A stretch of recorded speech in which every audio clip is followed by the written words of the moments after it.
reforçada, Senhor, nesta noite, ao ouvirmos a Tua palavra, que o Teu Espírito esteja presente com cada um de nós, em nome de Jesus. Amém, Senhor. Ronald vai nos dirigir alguns hinos. Antes, teremos momentos de as notícias dessa semana. Vamos ouvir.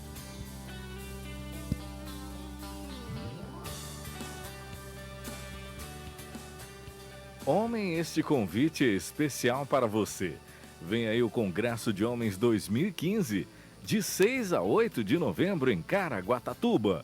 O valor poderá ser parcelado e inclui refeições e hospedagem. O local será no Hotel Fazenda Três Poderes. Marque na sua agenda, imperdível, só para você, homem. Mais informações no mural da igreja.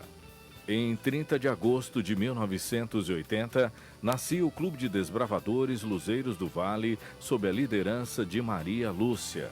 Considerado um dos melhores clubes de desbravadores do mundo, celebrado pela excelência do seu pelotão e fanfarra, o Luzeiros do Vale traz em sua trajetória momentos marcantes de amizade e conquistas. Adolescentes e jovens têm novas oportunidades para se tornar homens e mulheres de valor.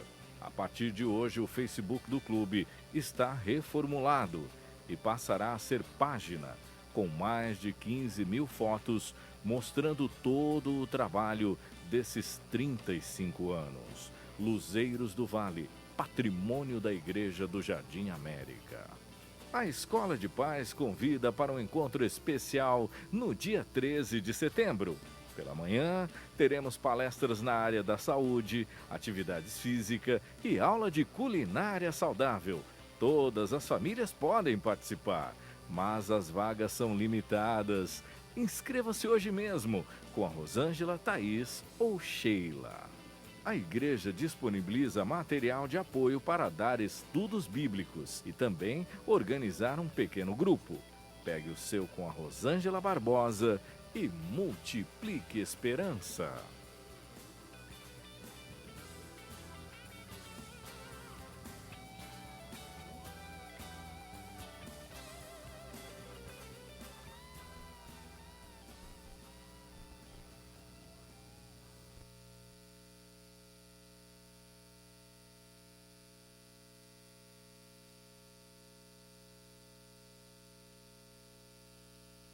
Mais uma vez, boa noite a todos.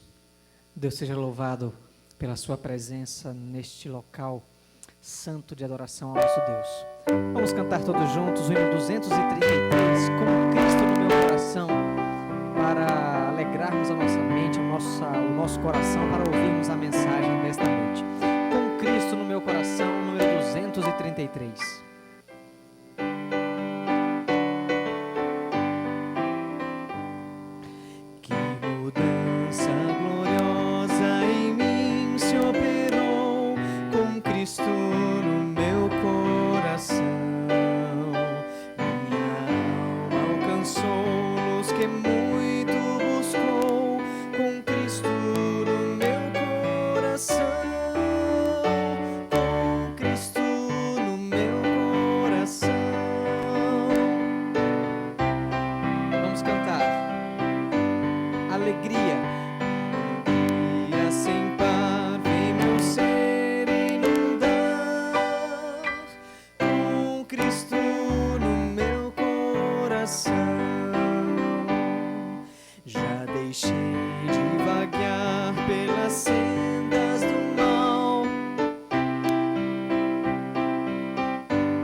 nesta santa cidade para sempre estarei com Cristo no meu coração.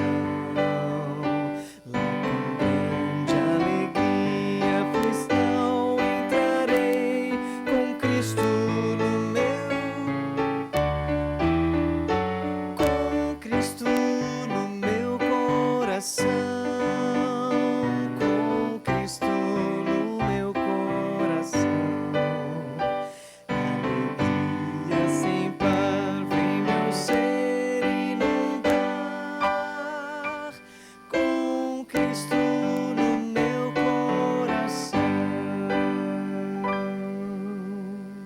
Amém? Número 238. Amor nos faz contentes. Deus é bom e seus filhinhos somos. Vamos cantar todos juntos.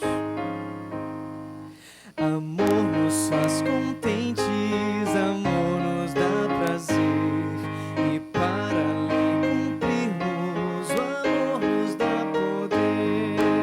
Deus é bom, seus filhinhos somos. Deus é bom, quer o nosso amor. Amor nos faz contentes, o amor nos dá prazer, e para lhe cumprirmos, o amor nos dá poder. O mundo tem tristezas e cheio está de dor. Depressa, pois busquemos, perdidos ao Senhor. Deus é bom, seus filhinhos somos. Deus é bom, quer o nosso amor. Amor nos faz contentes, amor nos dá prazer, e para lhe cumprirmos, o amor nos dá poder. E quando enfim a vida de luta se acabar, no céu também iremos ao nosso Deus louvar. Deus é bom, seus filhinhos somos. Deus é bom, quer o nosso amor. Amor nos faz contentes, amor nos dá prazer, e para lhe cumprirmos, o amor nos dá poder. Amém. Fiquemos em pé, vamos cantar juntos mais uma canção, número 219, Sempre Alegre.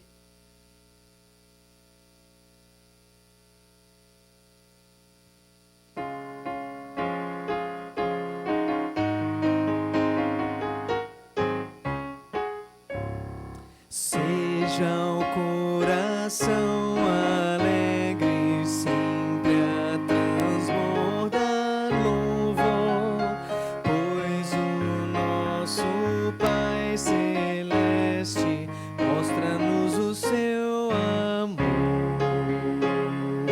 Sempre alegre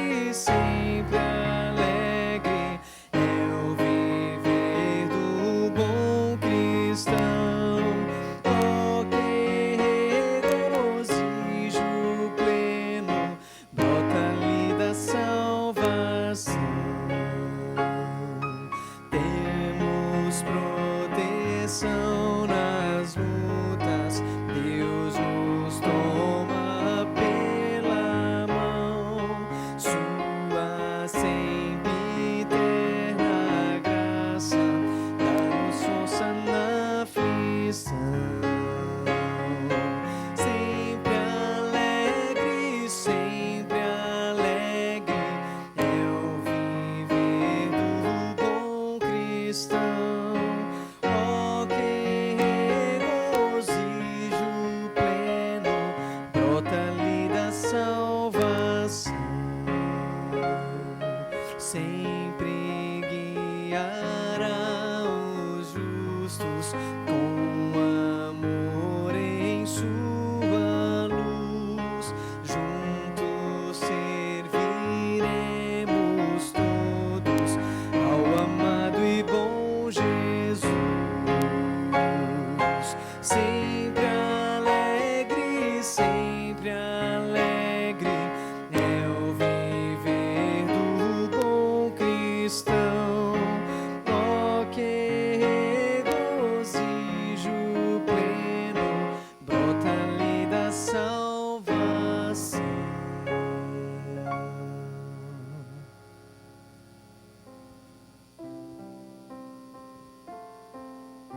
Interessante esse hino, né? Ele foi escrito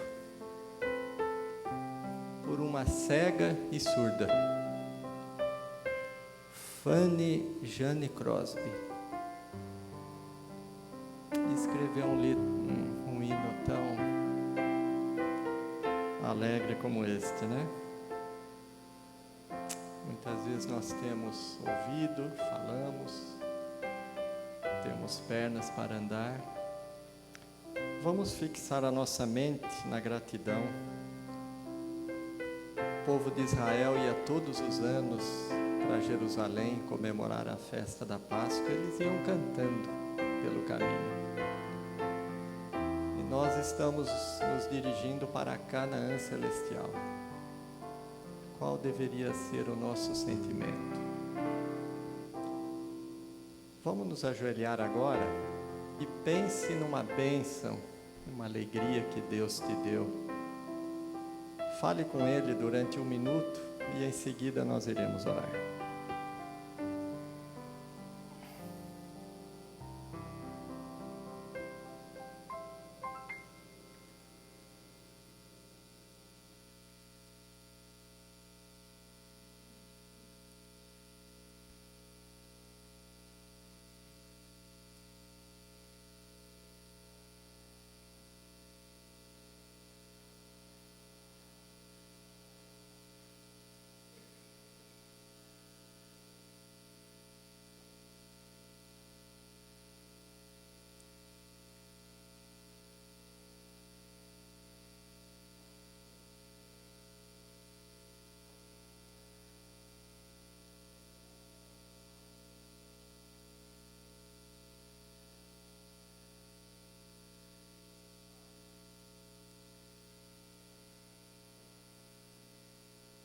Amém, Senhor.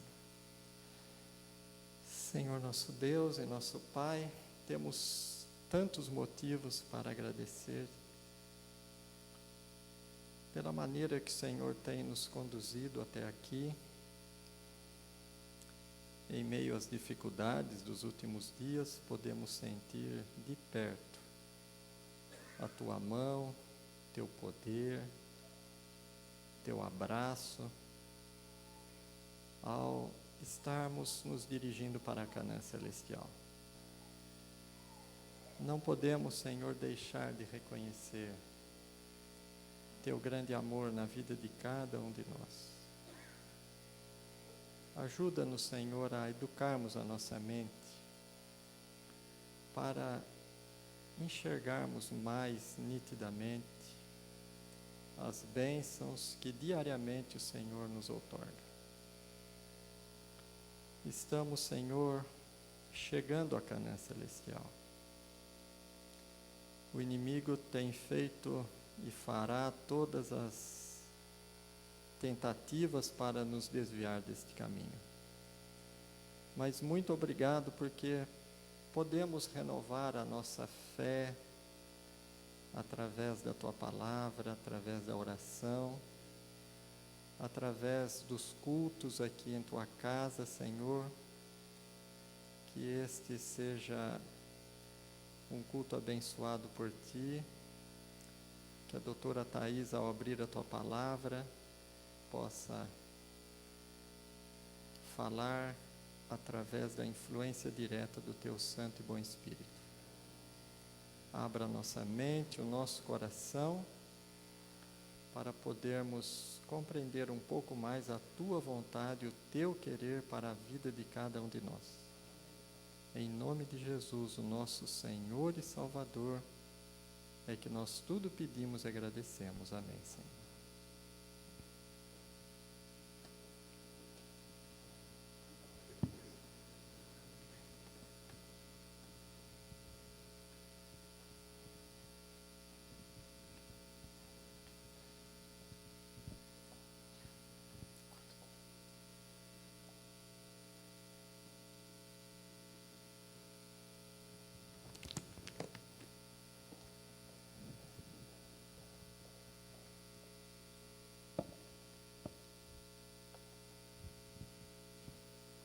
Boa noite.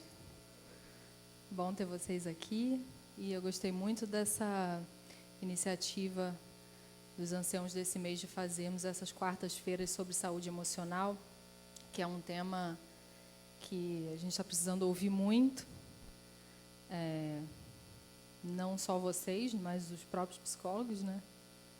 E esse tema que eu escolhi para falar hoje, que eu sugeri para o Moura, é um tema que, inclusive, eu estou estudando para mim, que são as influências dos nossos pensamentos na maneira da gente ser, da gente agir. O que o pensamento tem a ver? Geralmente, a gente pensa muito nos sentimentos e nas emoções, né? Me sentir mal, me sentir com medo, me sentir preocupado, me sentir tenso, me sentir alegre. O sentimento brota muito fácil. Mas nem sempre é fácil a gente identificar os pensamentos que a gente tem. Porque geralmente a gente vai vivendo automaticamente, pensando automaticamente, né? E a gente não percebe, às vezes, qual pensamento que a gente está tendo. Então é sobre isso que eu vou falar um pouco hoje, que a gente vai conversar aqui hoje. E eu vou usar a Bíblia, vou usar o Espírito de Profecia, os escritos de Ellen White, e vou usar a ciência, a psicologia, para a gente estudar um pouquinho sobre isso. Então eu escolhi o título Pensando Bem, para incentivar a gente a pensar bem mesmo. Interessante que me chamou a atenção quando ele falou do hino, né? A moça que era cega e surda, cega e surda, e muda, e escreveu um hino, compôs, né, um hino falando de alegria. Ou seja, não são as condições, as situações, o evento da vida que faz com que a gente se sinta mal. É a maneira da gente enxergar, é a maneira da gente pensar, a maneira da gente entender aquilo que aconteceu. Né? Porque se a gente fosse pensar, poxa, se eu fosse surdo, cego, mudo, será que eu seria feliz? Ah, eu não seria. Então, a gente está atribuindo à situação o problema, mas não são as situações os problemas da nossa vida. Eles podem ser dificuldades, né? A gente pode sofrer com algumas situações da vida, mas a maneira como a gente olha para essas situações, como a gente encara essas situações, faz toda a diferença. E a gente vai ver isso hoje aqui. Bom, você já prestou atenção em como você geralmente pensa? Tem pessoas que, assim, independente da situação, pensam sempre de uma maneira pessimista. Tudo vai dar errado. Outras pessoas sempre pensam de maneira muito otimista. Outras pessoas pensam de uma maneira sempre preocupada. E se isso acontecer? Isso não acontecer? E se? Tem muitas pessoas que pensam sempre como se elas fossem o máximo, né? Tudo eu vou conseguir, tudo eu vou ser o melhor, tudo o outro é pior, sempre se exaltando. Então, todos nós temos padrões de pensamento, tendências de maneiras de pensar em todas as situações da vida, que geralmente a gente repete essa maneira de pensar, esse padrão de pensamento, esse jeito de encarar as coisas, e isso a gente aprende ao longo da vida, né? Desde pequenininhos, quando a gente, até principalmente 7 anos de idade, que a gente absorvia igual uma esponjinha tudo que o pai e a mãe ou pessoas bem próximas da gente faziam, né? A gente observava e pegava aquilo como um aprendizado para a gente. Então, ao longo da vida, a gente vai adquirindo, principalmente na infância até ali o começo da adolescência, né, adquirindo vários modelos de pensar e de encarar as coisas. Bom, então imagina o seguinte, só para vocês terem uma ideia de como que vocês pensam, vou colocar uma situação aqui, e aí cada um pensa em como se comportaria, ok? Você trabalhou o dia inteiro, está muito cansado, foi um dia estressante para você. Independente se você trabalha em casa ou fora, né, em casa ou fora. Então, seu trabalho, seu dia foi estressante. E você, antes de voltar para casa, ou se você ficou o dia inteiro em casa como eu, cuidando do meu filho, eu não trabalho fora agora, o meu dia foi estressante e tal, e às vezes eu já precisei, falei com o Sérgio, falei, olha, ele chegou do trabalho, eu falei, ó, preciso sair para tomar um suquinho, pelo menos para esparecer, me desestressar. Então, essa é a situação. Você está muito estressado, então você pensou assim, ok, antes de ir para casa, eu vou parar numa padaria ali, numa lanchonete, vou tomar um suco, vou me desestressar antes de chegar em casa, para eu chegar em casa menos estressado, bem, mais alegre e tal. E você chega nesse lugar e vê lá numa mesa, lá você está na porta, assim, né? Chegou na porta da padaria, da lanchonete, do restaurante, e você vê sentado lá numa mesa um grupo de amigos seus, 3 ou 4 amigos, assim, bem próximos seus. Eles estão lá sentados, tomando um lanchinho também, conversando, bem animados. O que você pensa? Você olha para aquela situação e pensa, poxa, eles estão ali e nem me chamaram. Eles não me ligaram, eles são meus amigos, estão os 4 ali sentados, conversando, tomando um lanche, pô, nem para me ligar. Por que eles não me ligaram? E aí essa pessoa A, vou chamar a pessoa de A, ela pensa desse jeito e ela fica com tanta raiva daquilo ali que ela, não vou nem querer mais tomar um suco, eu vou para casa logo. E vai estressada para casa, mais chateada ainda, e vai para casa e vai embora. E a pessoa B olha, chega na porta, olha para aquela situação e pensa, meus amigos estão ali, nossa, eu precisava deles. E aí vai até a mesa deles e senta lá com eles e fala, gente, ainda bem que eu encontrei vocês aqui. Porque, nossa, estava tão estressado, deixa eu sentar aqui, vou tomar um suco com vocês e vou desestressar. Senta lá, conversa com eles, toma o suco e tal, volta para casa bem. Qual foi a diferença da situação? Foi o jeito de pensar. Não foi a situação é a mesma, mas pessoas reagem de maneiras diferentes, a situações diferentes. Porque o jeito delas pensarem é diferente.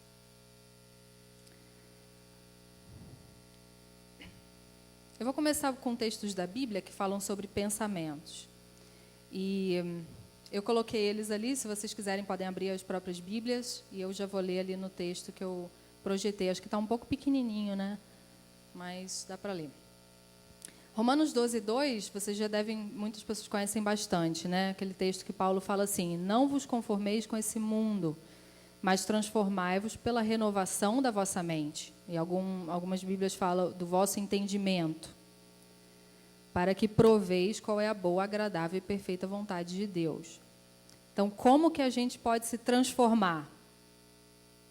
Pela renovação da mente, do jeito de pensar, do jeito de enxergar uma situação, pelo entendimento que a gente tem daquilo. Tudo bem que algumas pessoas podem se transformar só no sentimento ou só no comportamento. Por exemplo, imagina lá a pessoa que chegou naquele restaurante, a pessoa A, né, que ficou chateada com aquela situação e foi embora. Ela poderia, por um ato de orgulho, não ter mudado o pensamento dela, mas chegado lá naquela situação, na mesa deles, e falado, vocês estão aqui, né? Que legal. Posso sentar com vocês aqui? E por dentro ela está se corroendo, com raiva daquilo. E às vezes ela pode até ser sarcástica com eles, irônica, né? Ou seja, o comportamento dela mudou, mas ela mudou? Ela não mudou. Então, é no pensamento que as mudanças acontecem, através da mudança de pensamentos que outras mudanças acontecem.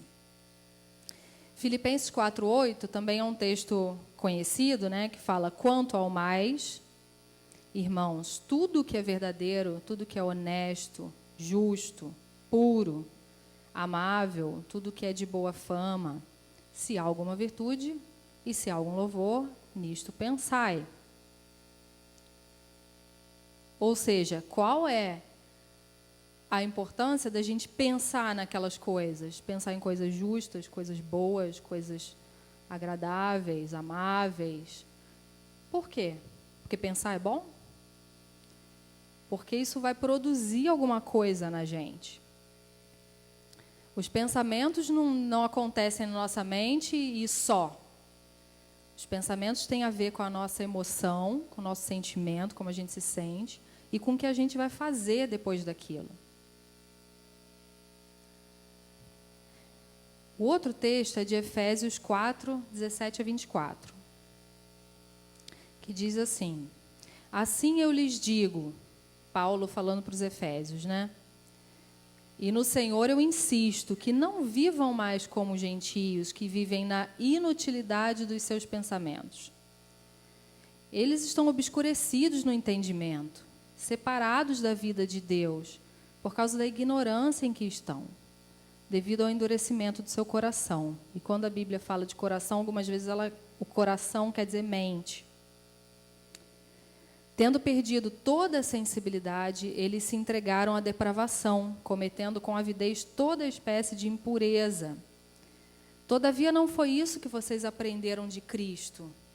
De fato, vocês ouviram falar dele e nele foram ensinados de acordo com a verdade que está em Jesus.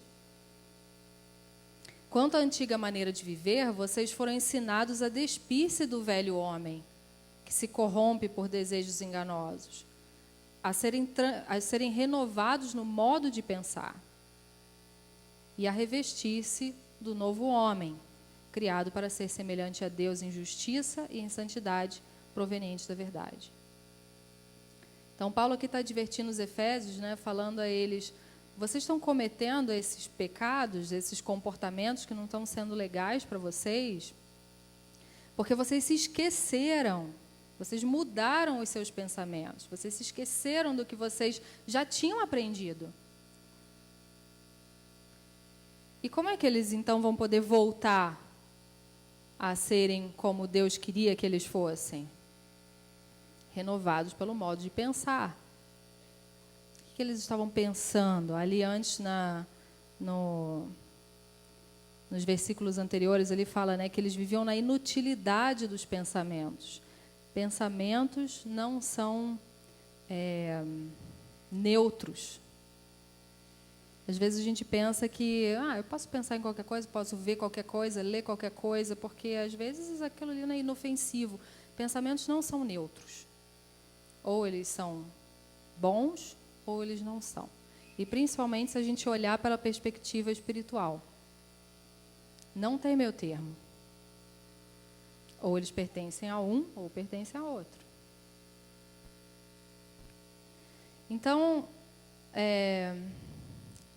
lemos a Bíblia e agora o Espírito de Profecia fala o seguinte: se vocês depois quiserem em casa, quem tiver, pega o Mente, Caráter e Personalidade, volume 2, e lê o capítulo inteiro sobre hábitos de pensamento. Eu tirei algumas frases dali. Olha só: nossos pensamentos devem ser estritamente guardados, pois um pensamento impuro causa uma profunda impressão na alma. Pensamento impuro não significa necessariamente pensamento sobre sexo, né? Às vezes a gente pega a palavra impura e pensa nisso, mas pensamentos impuros são aqueles pensamentos que fazem com que a gente se comporte de maneira que Deus não aprova, em qualquer situação. Então, nossos pensamentos devem ser guardados, ou seja, devem ser cuidados. Está dentro das possibilidades de qualquer pessoa escolher os tópicos que ocuparão os pensamentos e mudarão o caráter. Ou seja, os pensamentos moldam o nosso caráter, eles não são inofensivos, né? E está dentro da nossa possibilidade escolher qual pensamento que a gente vai ter. A gente não é um fruto do acaso ou o fruto dos nossos pais lá, né? Que meus pais foram assim, então por isso que eu sou assim, por isso que eu penso assim. Coloca a culpa toda lá nos pais e pronto, acabou. Não preciso mudar nada porque eu sou assim. Está dentro das nossas possibilidades de mudar os nossos pensamentos. Ninguém, senão vós mesmos, podereis dominar vossos pensamentos. Então a responsabilidade é sua, de mudar o teu pensamento. Os pensamentos precisam ser educados. Cada dia devem os pensamentos ser educados e mantidos na justa direção, como a agulha para o polo. Cada um deve ter seus alvos e desígnios, e então fazer com que todo pensamento e ação sejam de molde a realizar aquilo a que se propõe. Os pensamentos precisam ser controlados. Ou seja, né, às vezes a gente tem algum objetivo, eu queria tanto aquilo na vida, mas eu não vou conseguir, não vai adiantar nada, não vou nem tentar. Tipos de pensamentos como esses vão surtir qual resultado? O de você desistir daquilo. É só um exemplo, né? Então, como que a gente tem a responsabilidade diante do pensamento que a gente alimenta?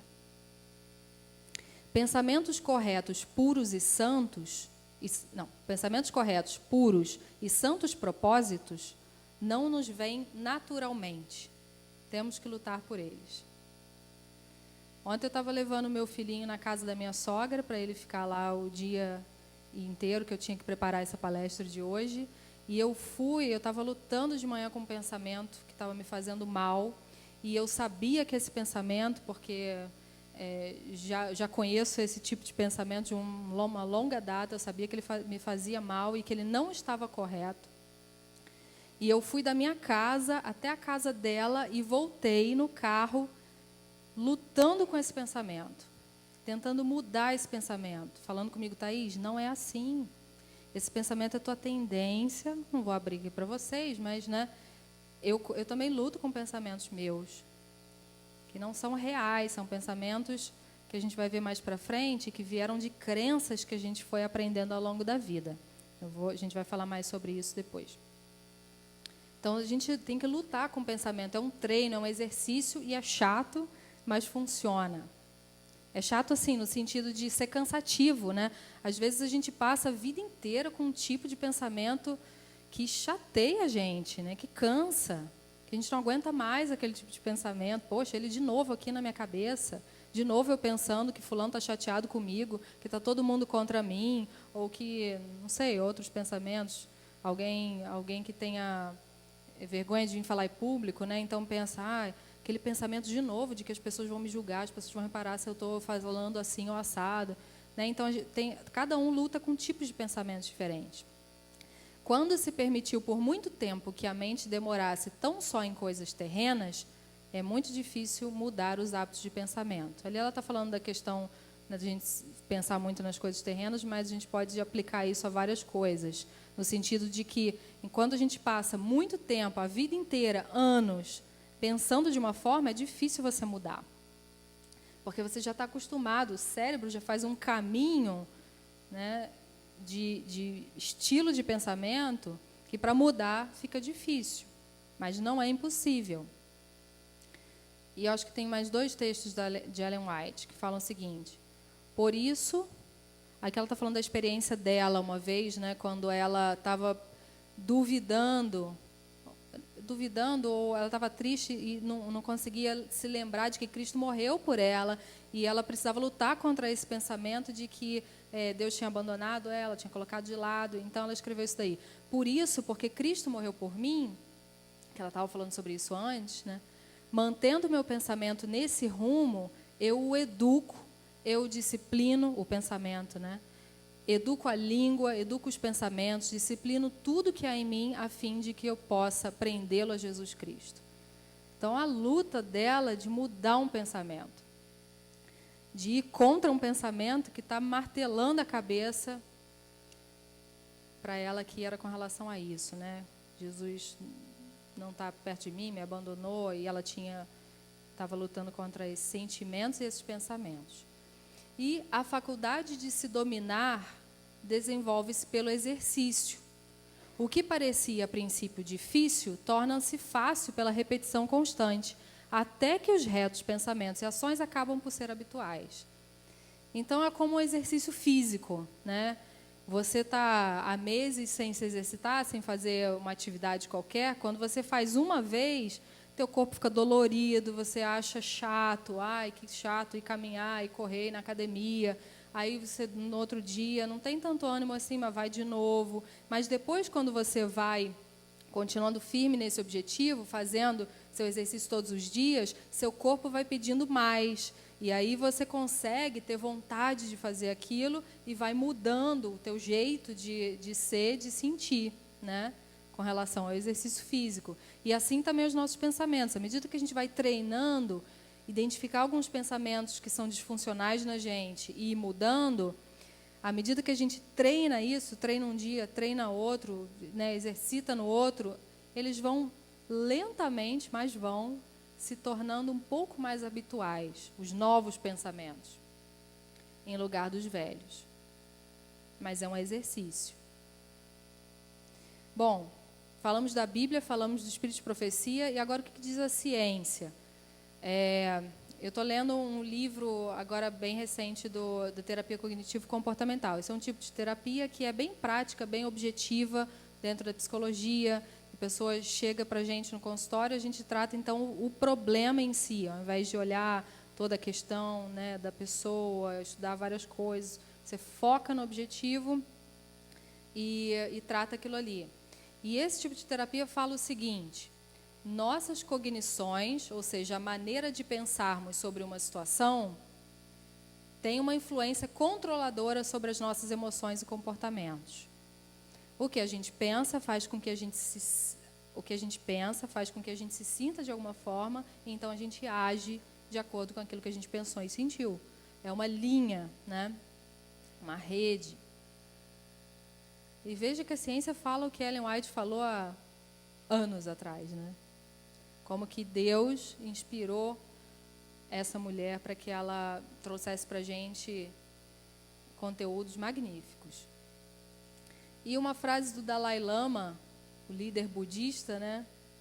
Que o budismo lida muito com a mudança da pessoa, né? Os pensamentos também. E essa frase eu tirei desse livro de psicologia, porque o próprio livro citou ele. Ele escreveu assim, ó: se pudermos reorientar nossos pensamentos e emoções e reorganizar nosso comportamento, então poderemos não só aprender a lidar com o sofrimento mais facilmente, mas, sobretudo, em primeiro lugar, evitar que muito dele surja. Ou seja, tudo começa no pensamento. Então, o modelo cognitivo, ou seja, como que a pessoa funciona, como que ela se comporta, né, para a psicologia, seria isso aí, olha. Você tem uma situação, você pensa alguma coisa quando você está naquela situação, você tem um sentimento pelo seu pensamento, que o seu pensamento te faz sentir, e você age. Colocando a história do restaurante, né, da pessoa estressada, a situação era o quê? Ela estava estressada e chegou no lugar. O pensamento do A foi: poxa, que vacilo, meus amigos estão lá e nem me convidaram. O sentimento dele foi raiva, tristeza e indignação. E a ação foi embora, desistiu e continuou estressado. E o B, o pensamento foi: poxa, que legal, encontrei meus amigos. Poxa, vou lá, vou me desestressar com eles, que legal. Sentimento, alívio, alegria. E ação, uma coisa boa. Foi lá, se desestressou, se divertiu, voltou para casa. Então, como que do pensamento, o sentimento e a ação podem mudar. Então, veja essas situações, só para a gente entender um pouquinho mais como funciona essa cadeia de pensamento, sentimento e ação na gente. Então, veja lá, minha mãe telefona e pergunta para mim por que eu me esqueci do aniversário da minha irmã. Aí, eu penso assim: ih, fiz besteira de novo, nunca vou conseguir agradar minha mãe, não consigo fazer nada direito. E aí eu sinto tristeza ou sinto raiva dela, porque, poxa, minha mãe está me cobrando de novo isso daqui, que coisa. Ou raiva de mim, né? Ai, não lembrei de novo. Poxa, nunca consigo. E aí a ação vai ser correspondente ao meu sentimento e ao meu pensamento. Ou eu choro, ou eu me deprecio, ou eu desisto de mim mesma, ou desisto da minha mãe, me afasto de todo mundo. Agora, se o pensamento fosse diferente, fosse, por exemplo: ih, esqueci mesmo. Poxa, vou ligar para minha irmã. O sentimento seria o quê? Ânimo. Ih, esqueci, vou lembrar. Ela merece, eu gosto muito dela e tal. E eu ia, ligava, estava tudo tranquilo. Mas o pensamento foi diferente. Então, situação 2. Eu tenho um grande projeto para entregar no trabalho. Nossa, deram uma coisa na minha mão para eu fazer que vai ser bem grande e eles estão apostando em mim. E aí o meu pensamento é: ih, muita coisa para mim, eu não vou conseguir entregar a tempo. Não vou conseguir encarar meu chefe e ele vai perceber que eu sou incapaz, nada vai dar certo. Então, o meu pensamento vai ser qual? Vai ser de ansiedade, tristeza, vou ter medo. medo da minha própria incapacidade, né? E aí ou eu vou desistir, ou eu vou me menosprezar, não consigo fazer mesmo, ou eu vou entregar as pontas para ele e falar, passa para outro aí, porque não vai dar. Mas se o meu pensamento fosse diferente, o sentimento e a ação mudariam. Né? Se eu pensasse, sei lá, talvez, é muita coisa para mim, mas é um desafio. Nossa, como é que eu vou fazer isso daqui? Acho que eu vou pedir ajuda a fulano. Ih, o ciclano pode me ajudar. Nossa, vou ler, tem um livro sobre isso, vou me preparar e tal. E usa a situação para se motivar, né? Para ser um desafio positivo. E aí o meu sentimento é de motivação, é de busca. E aí a minha ação, meu comportamento diante daquilo também vai ser diferente. E a última situação aí, o meu marido se queixa de que eu estou muito irritada o tempo todo. E aí o meu pensamento é, marido chato, ele é que é sensível demais, não aguenta um tom de voz mais alto, ele que precisa se tratar. Aí o sentimento é o quê? Raiva dele, irritação, coisa, larga do meu pé. E o comportamento vai ser atacá-lo, criticá-lo, você se justifica o tempo todo, você que é o problema, eu não sou, eu falo assim mesmo, você tem que me entender, sempre foi assim a vida inteira e você que está comigo tem que me entender. E já se o meu pensamento é outro, poxa, será que eu tô muito irritada mesmo? O que será que está acontecendo comigo? Então, o meu sentimento é, dúvida, vou ver se é isso mesmo, vou ver se não é, motivada a procurar saber o que é. E aí a ação pode ser refletir, pensar, será que eu estou irritada mesmo? Vou tentar mudar. O meu tom de voz faz com que ele fique mal, né, se sinta criticado, desrespeitado. O que eu posso fazer por isso? Então veja, né, como que o pensamento tem influência sobre como a gente age. E então, pensamentos automáticos sempre surgem na nossa mente. O que são os pensamentos automáticos? Você está numa situação e você, às vezes, nem pensa no pensamento. Como esse rapaz lá, vamos pensar na pessoa de novo do exemplo lá do restaurante, né? A pessoa A chegou no restaurante e provavelmente ela não ficou ali na porta assim pensando, realmente que pessoas, né? E todos aqueles pensamentos que eu relatei aqui, pessoas não foram legais comigo, não me ligaram, não me convidaram. Provavelmente ele não ficou ali pensando. Mas ele agiu, ele sentiu e agiu. Ele olhou, se sentiu mal e foi embora. É automático. O pensamento a gente nem pensa nele, mas ele está ali. Porque se depois eu perguntasse para essa pessoa, você consegue se lembrar do que você pensou naquele momento? Talvez se ela parar, se lembrar de como ela se sentiu, então ela vai começar, eu acho que eu pensei que realmente eles deveriam ter me ligado. Esperava isso deles. Mas quando a gente está na situação, o pensamento é automático, passa pela nossa mente e a gente nem percebe. Então, os pensamentos automáticos, eles, como está escrito ali, eles ocorrem repetidamente, de forma rápida, não pensada, ao nos depararmos com qualquer situação da vida. A gente não pensa no que a gente pensa. O pensamento simplesmente passou pela nossa mente, a gente sentiu, a gente agiu e pronto, acabou. Então, essa é a nossa tendência de viver a vida, sem pensar no que a gente pensa, sem identificar o que a gente está pensando. E mais para frente vocês vão saber como que a gente faz isso. Então, todas as pessoas têm pensamentos automáticos, que são esses que a gente nem percebe, mas que eles estão ali. De onde vêm, então, esses pensamentos? Em psicologia, a gente chama de crenças. Eles vêm de crenças aprendidas ao longo da vida. Quando pequenininho, talvez um pai, um filhinho, né, uma filhinha, possa ter percebido, sempre o pai falando com a mãe assim, nossa, por que você não lavou a louça? Eu sempre lavo a louça. Você não arrumou a roupa da criança de novo? Você não deu banho ainda nela? Você não fez isso, você não fez aquilo, você não fez aquilo. E a criança começa a perceber, uma crença que ela começa a aprender de que o meu pai sempre tem razão, a minha mãe não. Então, ao longo da vida, ela pode adquirir uma crença de que ela tem sempre razão e o outro não, porque ela via o pai agindo assim. Ou, se ela for mais sensível, ela pode pegar a parte da mãe, observar a mãe sempre inferiorizada e ele sempre se sentir inferiorizado ao longo da vida, com uma crença de que os outros sempre têm mais valor do que eu.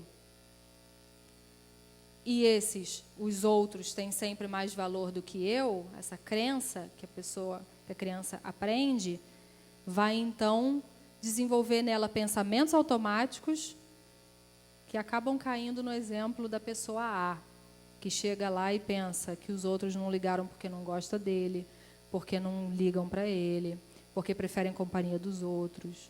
Né? Então, são crenças que a gente vai desenvolvendo bem pequenininho, ao longo da nossa vida, pelas coisas que a gente observa, por aquilo que a gente vê, por aquilo que a gente vivencia, como pai e mãe lidam com a gente, ou pessoas bem próximas, cuidadores, escola, melhores coleguinhas, enfim.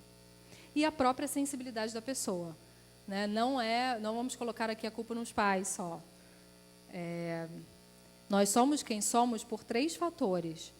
Pelos fatores hereditários, ou seja, tendências que a gente herda dos nossos pais, por comportamentos que a gente observa ao longo da nossa infância, nas pessoas mais próximas da gente, e por sensibilidade pessoal. Ou seja, eu sou de um jeito que o meu irmão, com o mesmo pai, mesma mãe, mesma educação, mesmo ambiente, mesma escola, mesmo avô, mesma avó, não é igual a mim.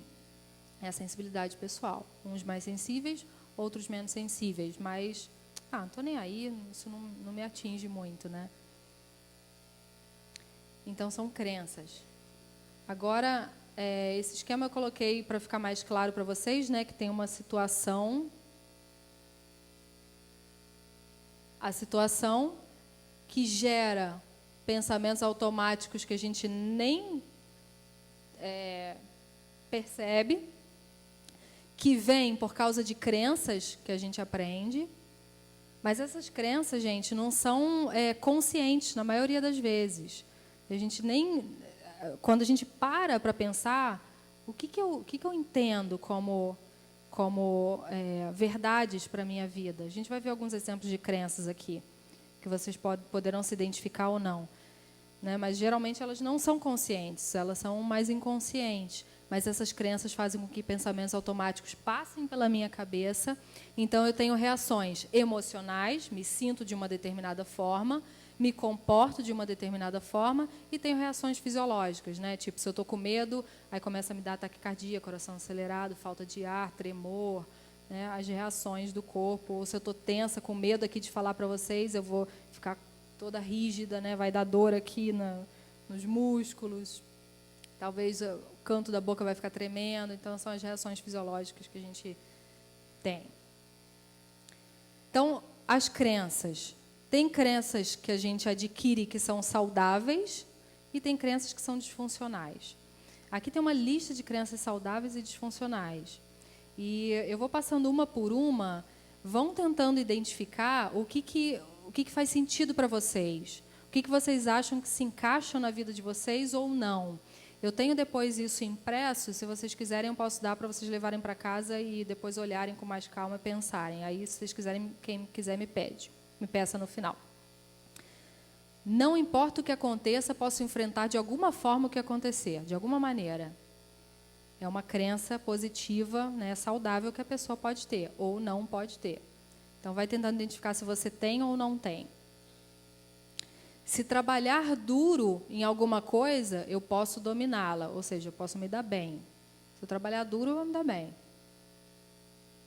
Sou um sobrevivente, ou seja, por mais que aconteça coisas ruins na minha vida, eu vou sobreviver, eu vou conseguir. As pessoas confiam em mim. Sou uma pessoa confiável. Ou não, ninguém confia em mim, ninguém quer saber de mim. Sou uma pessoa íntegra. Eu sou correta, eu sou justa. Ou, não, eu sou toda errada, não presto mesmo. As pessoas me respeitam. Eles podem me derrubar, mas não me derrotar. Importo-me com os outros. Os outros, deixa pra lá os outros. Estou nem aí. Se eu me preparar antes, normalmente me dou melhor.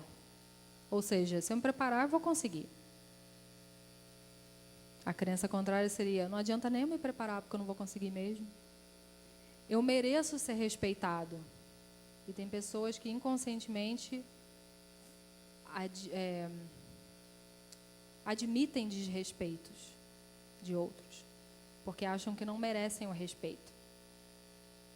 Sou inteligente. Consigo resolver as coisas.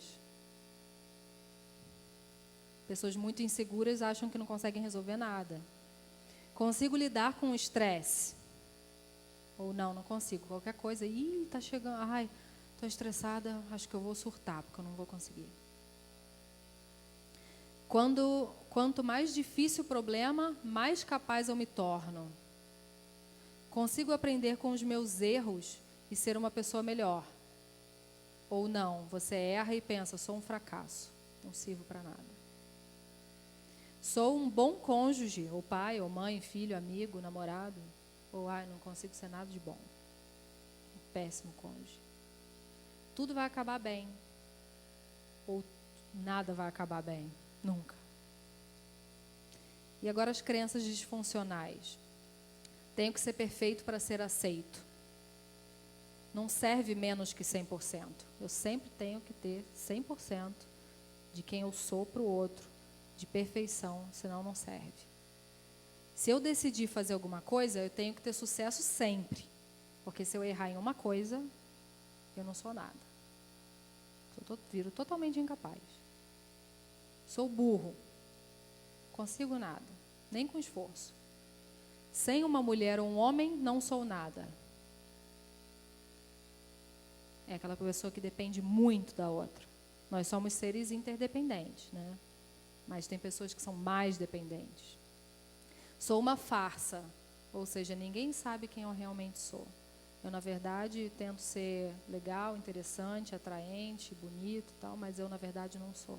E eu sei que eu não sou. Pensamentos negativos sobre si mesmo. Nunca devo demonstrar fraqueza. Tenho que ser sempre forte. Não posso chorar. Não posso falar do que eu estou sentindo. Não posso sentir tristeza. Não posso nada. Tenho que ser sempre forte. Não sou digno de ser amado. Não mereço o amor dessa pessoa. Então ela pode me trair 15 vezes, que eu vou aceitar. Ela pode me bater, pode abusar de mim, que eu não mereço ser amado. Mas eu preciso daquela pessoa. Se eu cometer um erro, serei um perdedor. Seria mais ou menos o mesmo do perfeito, né? Se comete um erro, já não serve. Nunca vou me sentir à vontade com as pessoas. Ou seja, todo mundo vai me sentir inadequado na situação, nunca vou conseguir ser legal no meio social, as pessoas não gostam muito de mim. Não importa o que eu faça, nada dá certo. Não se pode confiar nos outros. Não posso confiar em ninguém. Todo mundo vai me passar para trás. Tenho sempre que estar no controle. Se não estiver no controle, não dá. Não sou atraente. Não sou bonito, meu rosto não é bonito, minha perna não é, meu jeito de ser não é, nada é. Nunca devo demonstrar minhas emoções, porque quem mostra as emoções são as pessoas fracas. Os outros vão se aproveitar de mim sempre, por isso eu tenho que estar com o pé atrás sempre. Nunca posso ser espontâneo em uma relação, porque os outros podem sempre me passar para trás. Pessoas que pensam assim. Se realmente me conhecessem, as pessoas não gostariam de mim. Para ser aceito, sempre tenho que agradar os outros. Então eu tenho que fazer tudo que a outra pessoa quer. Por mais que me desagrade, por mais que passe por cima de mim, por mais que qualquer coisa. Então essas são crenças. Crenças que a gente desenvolve, saudáveis, e todos nós aqui temos crenças saudáveis e crenças disfuncionais. Algumas pessoas mais crenças saudáveis e outras pessoas mais crenças disfuncionais. Mas todo mundo tem um pouco de um pouco de outra.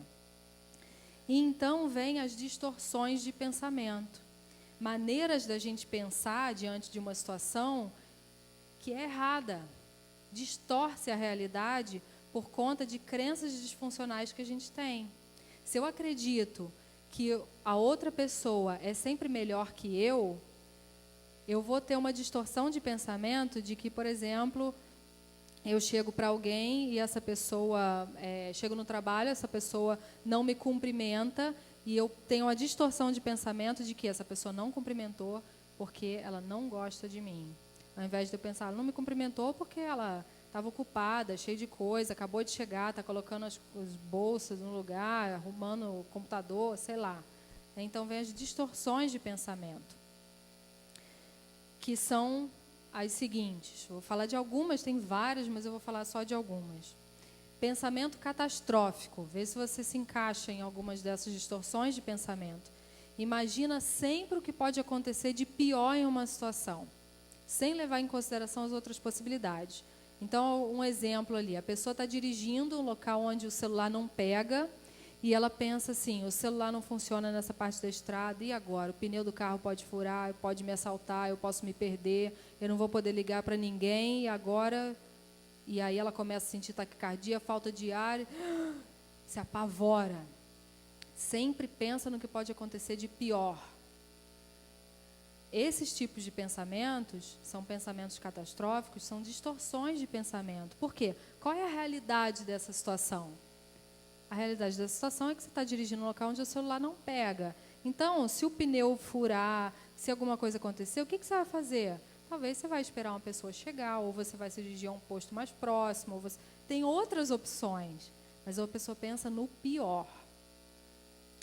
Esse pensamento de pensar no pior é uma realidade necessariamente? Não, não é uma realidade necessariamente. Tem outras realidades possíveis. Ela ter ajuda, o celular pegar, sei lá, né? Ou ela parar alguém ajudar. Então, quando a gente começa a perceber distorções de pensamentos que a gente tem, a gente pode começar a mudar esses pensamentos. Que aí eu vou falar mais adiante como a gente muda. Pensamentos dicotômicos. É a maneira de pensar ou tudo ou nada. Então, a pessoa tirou, né, vai fazer uma prova e se ela não tira 10 na prova, não serve. Ou é 10 ou é nada. Né? Se ela não tirar 10, ela é um fracasso. Se eu gaguejar em público, todo mundo vai me achar um incompetente. Não acredito que acabei com a minha dieta hoje comendo um doce depois do almoço. Nem adianta continuar mais. Ou seja, ou tudo dá certo, ou tudo dá errado. Não serve meio termo, a pessoa é inflexível com ela mesma, dura com ela mesma.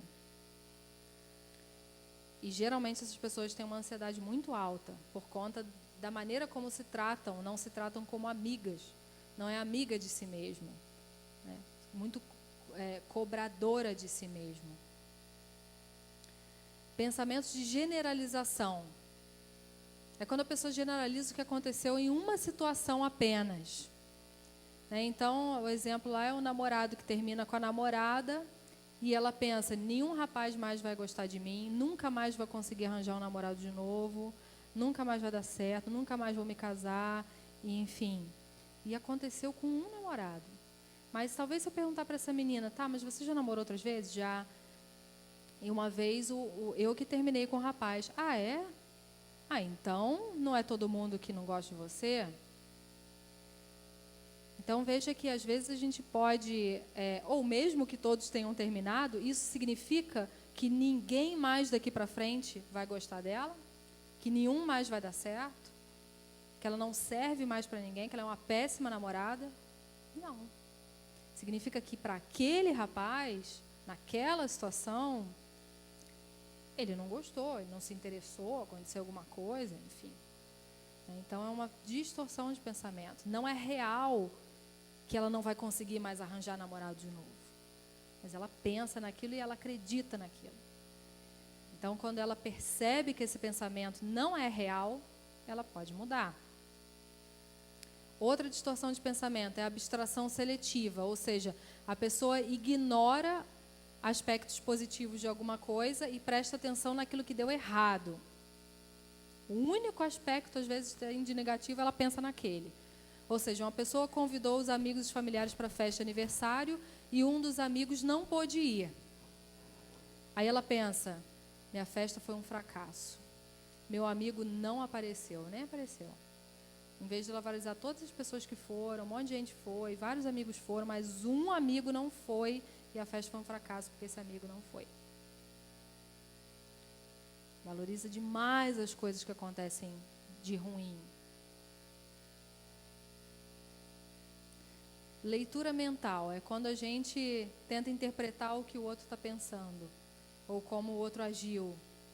Então, o exemplo ali é durante uma conversa, uma das pessoas desvia o olhar rapidamente, né? Eu estou conversando aqui com o senhor, aí de repente o senhor desvia o olhar de mim. E eu penso assim, ele não está gostando da minha conversa. Já desviou o olhar, está desatento, não está gostando da minha conversa. É real que ele não está gostando da minha conversa? Pode ser, mas pode não ser. Eu não tenho como dizer se é real. Tem outras possibilidades. Ele pode ter passado uma coisa, que uma pessoa correndo, ele olhou, se distraiu. Tem outras possibilidades. Mas a pessoa se fixa naquilo que faz sentido para a crença que ela tem, de que no caso poderia ser, eu não tenho muito valor. As pessoas são sempre melhores que eu. Conclusões precipitadas. São pensamentos que a gente conclui de uma situação sem que a gente tenha certeza, né? Eu acho que esse é o exemplo do telefone. A pessoa liga para uma amiga, né, e essa amiga não atende. E aí essa pessoa que ligou pensa assim, poxa, ela não me atendeu porque ela não quer falar comigo. Ela realmente ficou chateada comigo, ela não gosta mais de mim. Em vários outros pensamentos. Quando, na verdade, ela podia estar tomando banho, ela podia ter desligado o celular porque estava numa reunião, né, e várias outras situações. Mas a pessoa pensa naquilo que faz sentido para a crença que ela tem. É real que a outra pessoa não gosta dela? Não, é uma distorção de pensamento que ela precisa mudar. Por que a gente precisa mudar as distorções de pensamento da gente? Porque senão a gente vai sempre interpretar outros de maneira não necessariamente justa e porque a gente vai sofrer. A gente vai sofrer com a nossa própria maneira de pensar. Por quê? Porque os pensamentos geram sentimentos na gente e os sentimentos, os nossos comportamentos. Eu acho que esse é o último. Minimização e maximização é o seguinte, a gente desvaloriza o que há de positivo na gente e supervaloriza o que tem de positivo no outro. Uma pessoa consegue passar em um vestibular muito difícil. E quando alguém a elogia por isso, ela diz assim, eu passei no vestibular, mas todo mundo passa. E se é o amigo que passou nesse mesmo vestibular, ela fala para o amigo assim, nossa, você conseguiu passar nesse vestibular? Parabéns. Quase ninguém consegue. Eu não conseguiria. Ou seja, se é com ela, qualquer um passa. Mas se é com outro, parabéns, você conseguiu. Legal. O outro é demais e ela não. Então, o que a gente faz nessas situações? Para a gente mudar a forma da gente pensar, e antes de mudar, a gente tem que identificar os nossos pensamentos, né? Então, seria o seguinte, entenda que a maneira de você enxergar uma situação, qualquer que aconteça na tua vida, e de vivenciar essa situação tem a ver com as suas crenças aprendidas ao longo da vida e com os pensamentos automáticos que vêm de você. Não é a situação que faz com que você se sinta mal. Não foi o teu amigo necessariamente, ou o teu marido que falou irritado com você, que fez com que você se sentisse mal. Só ele. Ou seja, a culpa não é só dele. A culpa também é da maneira como você interpreta o que ele falou para você. Porque também tem pessoas que falam em um tom alto, por natureza, não estou justificando, mas por natureza, e que a intenção dela não foi desrespeitar o outro. Mas o outro se sentiu assim. Aí é uma outra história que aí vai ter que ter a colaboração dos dois, da pessoa que fala dessa maneira, que parece que está gritando, desrespeitando, maneirar, entendendo que para o outro é sensível a isso, mas também parte da outra pessoa uma mudança de pensamento de que, ok, quando ele falou assim comigo, eu preciso pensar que isso, ele não está sendo contra mim, é a maneira dele falar. E aí, quando os dois conseguem juntar essas mudanças, alguma coisa positiva pode acontecer. Mas então não é o que acontece com você, é a maneira como você enxerga essa situação. Então, quando você se sentir chateado, preocupado, triste, sei lá, coloca qualquer sentimento aí, principalmente os negativos, né? Que você sinta, o que você vai fazer? Para um pouquinho, no momento que você conseguir, e tenta avaliar qual é o pensamento que passou pela tua cabeça naquele momento que você se sentiu assim. Ficou chateado, se sentiu com raiva diante daquela situação qualquer? Tenta pensar um instantinho, ok, qual o pensamento que eu tive naquele momento?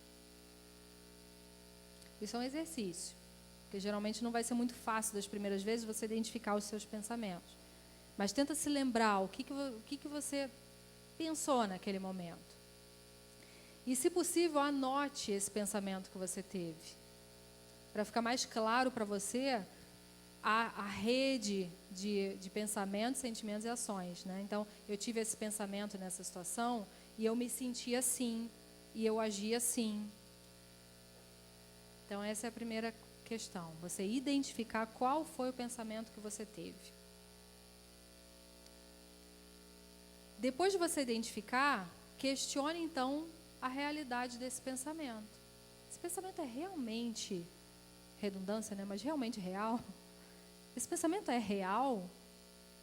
E para te ajudar nisso, porque como para você pode ser realmente muito parecido com a realidade, você pode se perguntar, de que outra maneira eu poderia enxergar essa situação? E uma outra coisa que funciona é aquilo ali, que conselho você daria a um amigo nessa situação? Teve uma moça que eu atendi esses dias que ela falou para mim assim, Thaís, tudo que eu faço, eu acho que não é o suficiente. Ela trabalha dentro de casa, fora de casa, cuida da filhinha pequenininha, tem um monte de coisa para fazer, faz realmente, de fato, um monte de coisa, limpa a casa e tal, ela não tem quem ajude ela em casa. E ela faz muita coisa durante o dia. Eu pedi para ela listar o que ela fazia, ela listou. Ela fazia muita coisa. Mas no final do dia, ela se sentia culpada porque ela não tinha feito tal coisa. E aí eu falei assim, tá, você está sendo certa com você?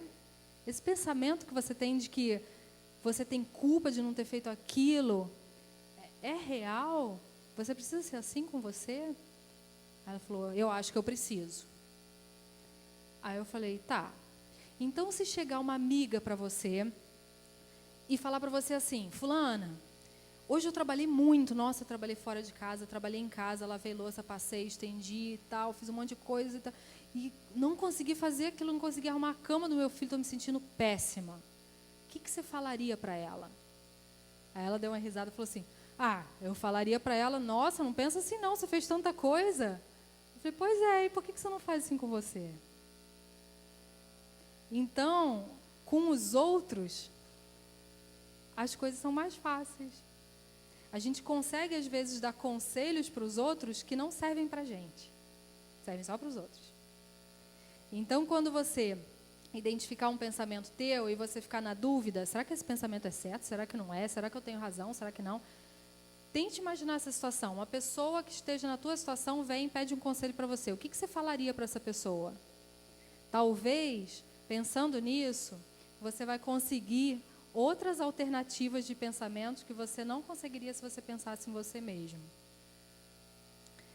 Caso você perceba que o seu pensamento não necessariamente diz respeito a uma realidade, ou seja, uma distorção de pensamento, é um pensamento automático que você está tendo que não tem a ver com a situação, né? Você pode estar exagerando, procure substituí-lo por outro que seja mais realista. E aí, qual outro? Pensa na resposta que você deu anteriormente para a tua amiga na fantasia, né? Imaginária. Qual a resposta que você deu para ela? É uma outra alternativa que você tem. Então, você pode substituir esse pensamento. No caso dessa menina, qual foi o pensamento que ela ia substituir? Nossa, não consegui fazer nada, nunca consigo fazer nada, né? Sempre deixo coisa para fazer. E o pensamento que ela substituiu foi: eu já fiz muita coisa hoje. Isso que eu não fiz, eu posso deixar para amanhã. Uma substituição de pensamento. E aí eu perguntei para ela na outra consulta, né, como é que foi a semana, se ela conseguiu fazer isso. Ela falou que conseguiu fazer, mudar o pensamento. Eu falei: você se sentiu como? Muito menos irritada comigo. Ah, que bom. Então é isso, as mudanças de pensamento. E mais 3 questões só. Observe como será a sua reação emocional, comportamental e fisiológica com essa mudança. E, se possível, anote e compare com aquela que você anotou anteriormente. Como que mudou o teu pensamento e, consequentemente, a tua emoção e o teu comportamento diante daquilo? Como que mudou? Porque quando eu falo de anotar, porque às vezes a gente só pensa, depois a gente se esquece. Mas quando a gente anota, quando você se lembrar, você pode lembrar lá, olhar lá e ver: nossa, realmente, olha a diferença que faz a minha forma de pensar. Ao identificar os pensamentos de desesperança, de culpa, de preocupação, de medo, confronte esses pensamentos com passagens bíblicas. Eu vou dar um exemplo no próximo slide, que vai ser o último, né? Mas antes disso é que a gente tem que perseverar, porque se lembra lá um texto de Ellen White que ela fala que os pensamentos corretos não nos vêm naturalmente? Então a gente vai requerer da gente exercício, né? Treino de mudança, identificação de pensamento, mudança de pensamento. E isso é desgastante, pode ser que a gente realmente gaste um tempo nisso, meses, anos, mas é na perseverança que a gente consegue fazer com que esses pensamentos se tornem habituais ao longo do tempo, né? Então, aqui é só o exemplo, né? Eu não tenho mais jeito, não vou mudar mesmo. Como que você pode confrontar com o pensamento da uma passagem bíblica? Tem várias, mas eu coloquei ali um exemplo, né? Não te mandei eu, esforça-te, tem bom ânimo. Não temas nem te espantes, porque o Senhor teu Deus é contigo por onde quer que andares. Então, não tem mais jeito? Não, tem sim. Deus fala na Bíblia que tem. Quando Ele manda você fazer alguma coisa, Ele vai te dar ânimo para aquilo.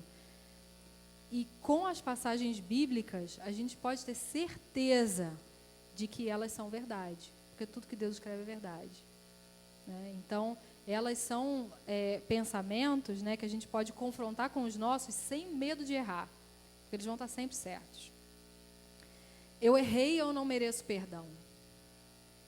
Então, está lá em 1 João 9, né? Se confessarmos os nossos pecados, Ele é fiel e justo para nos perdoar os pecados e nos purificar da justiça. Você tem que crer no que a Bíblia fala, para confrontar pensamentos seus. E por último, se aquilo que eu temo de fato acontecer? Aí, dentre várias coisas, lá na Bíblia está escrito: Ele me invocará, eu lhe responderei, na sua angústia eu estarei com Ele, livrá-lo-ei e o glorificarei. Deus fala isso para você. Então, pode acontecer coisas ruins? Podem, mas Deus vai estar com vocês. Ele vai livrar você da angústia. Isso não significa que você não vai sentir angústia. Vai vir angústia, mas Ele vai estar com você na angústia. Então, gente, é isso. Quando a gente consegue identificar esses pensamentos na gente, a gente pode mudar esses pensamentos. A Bíblia é uma maneira de a gente confrontar pensamentos, né, com aquilo que Deus escreveu e deixou para a gente. E essas outras técnicas, né, que eu coloquei aí, pensar no que a gente diria para o outro e tal. E dessa maneira a gente pode, aos poucos, ir mudando algumas maneiras de pensar que são ruins para a gente e, consequentemente, para as pessoas ao nosso redor. Então é isso. Eu desejo sinceramente que Deus nos ajude a identificar pensamentos disfuncionais na gente. Porque isso não implica só no nosso bem-estar e no bem-estar das pessoas ao nosso redor. Isso implica no nosso relacionamento com Deus. Muitas vezes a gente tem raiva de situações como se Deus fosse um Deus tirano, colocando aquela coisa na nossa vida que não acaba nunca mais. E isso é uma distorção de pensamento também. Então, as nossas maneiras de pensar erradas fazem com que, inclusive, o nosso relacionamento com Deus se distancie, né?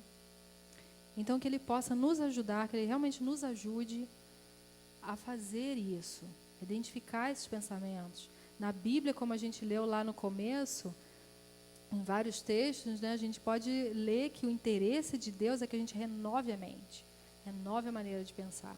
E se Ele dá essa instrução para a gente, Ele também dá a capacidade de a gente fazer isso, com Ele, né? Eu espero ter ajudado vocês e que Deus abençoe todos nós. Amém.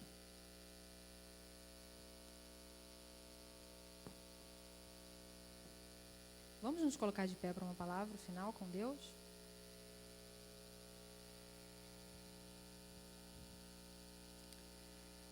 Querido Jesus, obrigada porque a gente pode falar contigo de forma tão aberta. Obrigada porque o Senhor é nosso amigo, é nosso conselheiro, ao mesmo tempo que o Senhor é um Deus magnífico em poder, que cuida desse universo inteiro. O Senhor olha para a gente, criaturas suas pequenas, e tem interesse em nos ajudar. Vê o que o pecado fez com a gente aqui, e tem interesse em nos ajudar a nos recuperarmos disso tudo, enquanto o Senhor não vem. Quando o Senhor vier, a recuperação vai ser total, mas enquanto a gente está aqui, o Senhor nos ajuda parcialmente, naquilo que a gente consegue aqui, naquilo que o Senhor pode nos ajudar. Então pedimos que o Senhor ajude a cada um de nós aqui a identificarmos esses pensamentos, maneiras de a gente pensar, formas de a gente lidar com a gente mesmo, que nos faz mal, que faz com que a gente distorça realidades da nossa vida e acaba fazendo com que a gente se sinta mal, se comporte de maneira inadequada ou de maneira que traga sofrimento para a gente. Então nos ajude nisso e nos ajude a sempre nos lembrarmos também da Bíblia, da Tua Palavra, como a palavra que não tem erro, que é correta, que a gente pode acreditar, que a gente pode confiar, que é a nossa única segurança, a nossa única âncora em que a gente não precisa ter a menor sombra de dúvida. Então, nos ajude a nos aproximarmos também de Jesus através da Bíblia, de aprendermos mais sobre Ele, aprendermos mais sobre o que o Senhor deseja de nós, individualmente, para que a gente fique mais próximos ao Senhor e para que isso tudo nos ajude no nosso processo de santificação também aqui na Terra. Nos conduza para casa com seus anjos, no restante dessa semana também, em nome de Jesus, amém.